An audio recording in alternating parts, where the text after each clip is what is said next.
Beef caldereta. Kita nyo yan guys. Sinusosi guys oh. Yan, papatayin na natin yung apoy guys kasi luto na siya guys. Yan. Kita nyo yan. Naghihiwalay na yung laman nya oh. Naghihiwalay na yung laman. Kita nyo naman oh. Shucks. Iyon.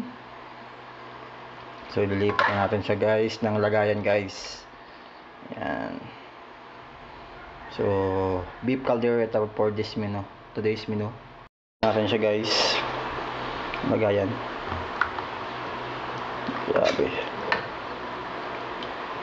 Tanggal yung baklas yung buto.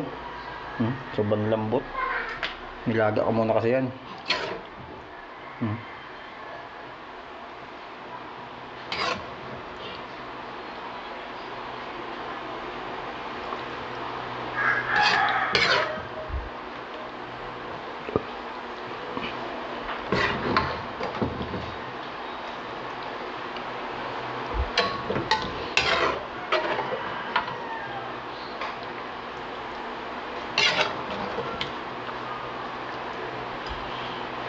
So yun lang guys, bye bye.